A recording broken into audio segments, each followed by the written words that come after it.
हरे कृष्णा भक्तों, आप सभी का स्वागत है। अध्याय 5 का श्रवण करेंगे। इसमें कार्तिक व्रत से एक पतित ब्राह्मणी का उद्धार, दीपदान एवं आकाश दीप की महिमा का भी श्रवण करेंगे।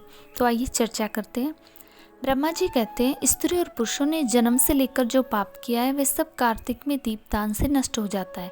इस विषय में मैं तुमसे एक प्राचीन इतिहास का वर्णन करता हूँ। पूर्व काल में द्रविड़ देश में एक बुद्ध नामक ब्राह्मण रहता था। उसकी स्त्री बड़ी दुष्टा और दुराचार परायण थी। उसकी संसर्ग से पति की आयु क्षीण हो गई और वह मृत्यु को प्राप्त हो गया। पति के मर जाने पर भी वह विशेष रूप से व्याभिचार में लग गई। उसको लोक निंदा से तनिक भी लज्जा नहीं होती थी। उसका कोई न तो पुत्र था और न भाई। वह सदा भिक्षा के अन्न का भोजन करती थी। अपने हाथ से बनाए हुए शुद्ध और स्वल्प अन्न को कभी न खाकर मांग कर लाए हुए बासी अन्न को ही खाती थी। दूसरे के घर रसोई बनाया करती थी और तीर्थ यात्रा आदि से दूर रहती थी। उसने कभी कथा भी नहीं सुनी थी। एक दिन तीर्थ यात्रा में लगा हुआ कोई विद्वान ब्राह्मण उसके घर पर आया। उसका नाम कुत्स था। उसको व्याभिचार में आसक्त देखकर उस ब्रह्म ऋषि श्रेष्ठ कुत्स ने कहा, ओ मूढ़ नारी, तू मेरी बात को ध्यान देकर सुन। पृथ्वी आदि 5 भूतों से बने हुए और पीव और रक्त से भरे हुए इस शरीर को, जो केवल दुख का ही कारण है, तू क्यों पोसती है? अरे, यह देह पानी के बुलबुले के समान है। एक दिन इसका नाश होना निश्चित है। इस अनित्य शरीर को यदि तू नित्य मानती है तो अपने मन में बैठे हुए इस मोह को विचारपूर्वक त्याग दे। सबसे श्रेष्ठ देवता भगवान विष्णु का चिंतन कर और उन्हीं की लीला कथा का आदरपूर्वक सुन। और जब कार्तिक मास आवे तब भगवान दामोदर की प्रीति के लिए स्नान दान आदि कर, दीपदान दे। भगवान विष्णु की परिक्रमा करके उन्हें प्रणाम कर। यह व्रत विधवा और सौभाग्यवती सभी स्त्रियों के करने योग्य है। यह सब पापों की शांति और समस्त उपद्रव को नाश करने वाला है। कार्तिक मास में निश्चय ही दीपदान भगवान विष्णु की प्रसन्नता बढ़ाने वाला है।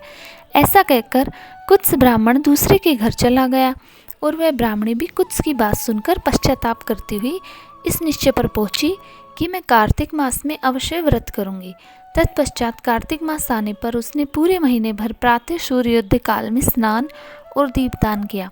तदंतर कुछ काल के बाद आयु समाप्त होने पर उसकी मृत्यु हो गई और वह स्वर्ग लोक में गई और समय अनुसार उसकी मुक्ति भी हो गई।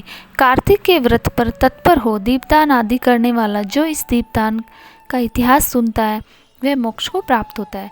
नारद, अब आकाश दीप का महात्म्य में सुनो। कार्तिक मास आने पर जो प्रातः स्नान पर तत्पर हो आकाश दीप का दान करता है वह सब लोकों का स्वामी और सब संपत्तियों से संपन्न होकर इस लोक में सुख भोगता है और अंत में मोक्ष को प्राप्त होता है। इसलिए कार्तिक में स्नान दान आदि कर्म करते हुए भगवान विष्णु के मंदिर के गगूरे पर 1 मास तक अवश्य दीपदान करना चाहिए। महाराज सुनंद ने चंद्र शर्मा ब्राह्मण के बताए अनुसार 1 मास तक विधि पूर्वक व्रत किया। वे कार्तिक में प्रतिदिन प्रातः काल स्नान करके पवित्र होते और कोमल तुलसी दलों से भगवान विष्णु की पूजा करते। रात में उनके लिए आकाश दीप दान करते। दीप देते समय विष मंत्र का उच्चारण करते।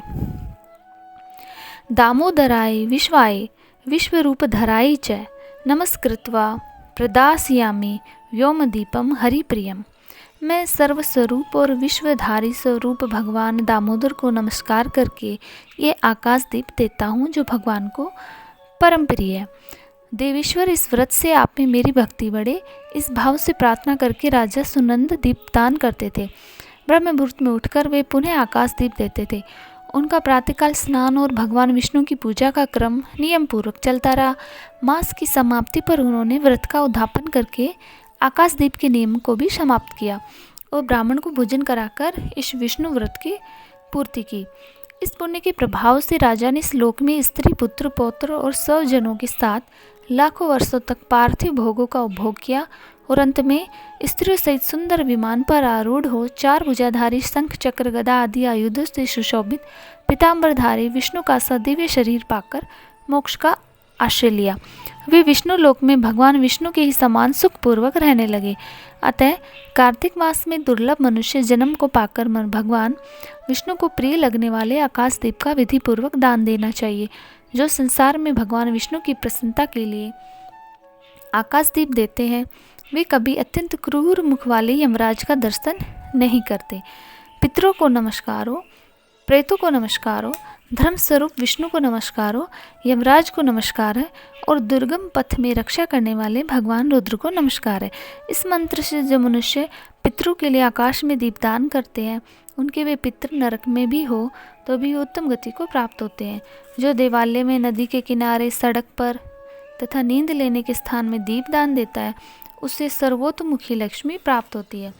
जो ब्राह्मण या अन्य जाति के मंदिर में दीप जलाता है वह विष्णु लोक में प्रतिष्ठित होता है। जो कीट या कांटों से भरी हुई दुर्गम और ऊंची नीची भूमि पर दीपदान करता है वह नरक में नहीं पड़ता।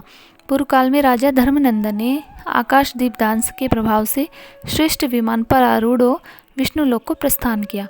जो कार्तिक मास में हरिबोधिनी एकादशी को भगवान विष्णु के आगे कपूर का दीपक जलाता है उसके कुल में उत्पन्न हुए सभी मनुष्य भगवान विष्णु के प्रिय भक्त होते हैं और अंत में मोक्ष प्राप्त करते हैं। पूर्व काल में कोई गोप अमावस्या तिथि को भगवान विष्णु के मंदिर में दीप जलाकर तथा बार बार जय जयकार का उच्चारण करके राजराजेश्वर हो गया था। बोलो हरि प्रभु भगवान की जय, बोलो विष्णु भगवान की जय। ओम श्री हरि नमो नारायण। प्रिय भक्तों, मैं अपनी आने वाली वीडियो में कार्तिक में तुलसी वृक्ष के आरोपण और पूजन विधि की महिमा की चर्चा करूंगी, तो कृपया मेरे चैनल पर आप बने रहें और मेरे चैनल को लाइक सब्सक्राइब ज़रूर करें। हरे कृष्णा, राधे राधे।